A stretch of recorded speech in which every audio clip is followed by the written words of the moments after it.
সোমবার মালদার মানিকচকের ভূতনিতে ভাঙন পরিস্থিতি পরিদর্শন এলেন রাজ্যের সেচমন্ত্রী মানস ভূঁইয়া। সঙ্গে ছিলেন সংশ্লিষ্ট দপ্তরের প্রতিমন্ত্রী শাবিনা ইয়াসমিন, মন্ত্রী তাজমুল হোসেন, জেলাশাসক নিতিন সিংহানিয়া, অতিরিক্ত পুলিশ সুপার সম্ভব জৈন, রাজ্যসভার সাংসদ মৌসম নূর, বিধায়ক সাবিত্রী মিত্র, সমর মুখার্জি সহ সেচ দপ্তরের আধিকারিকরা। তাদের নিয়ে এদিন সেচমন্ত্রী মানস ভূঁইয়া ভূতনির বিভিন্ন নদী ভাঙন কবলিত এলাকা ঘুরে দেখেন, ভাঙন পরিস্থিতির সরজমিনে ঘুরে দেখেন, বন্যার পর ভূতনিতে কোথায় কোথায় নদী বাঁধের কি পরিস্থিতি রয়েছে তা খতিয়ে দেখেন।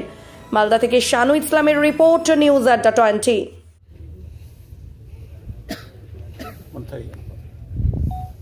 ওই সব হ্যাচার ম্যাচার আমি এসব শুনবো না। আমি এসছি মানে বুঝতে পারছেন, must B A fixed decisive decision. কোনো এদিক ওদিক লটর পটর করতে দেবো না। চলো, is the engineer who visited first here in this spot. Sir এটা আমাদের এক্সিকিউটিভ স্যার প্রথম কোন এক্সিকিউটিভ? আমি ছিলাম স্যার, আমার এস্টিমিয়ার ছিল। এটার পরে এটা রাস্তাটা হয়ে যাওয়ার পরে?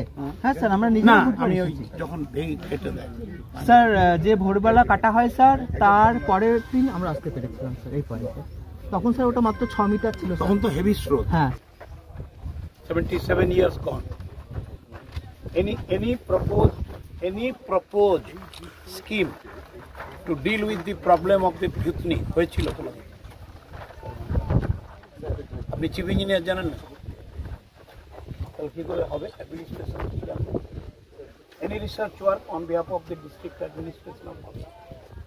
Since 47, considering the aspect of geomorphological criterion and irrigation, combined thought anything for any permanent solution to be sent to the central government or the state government, go for a research work and submit a report within 15 days.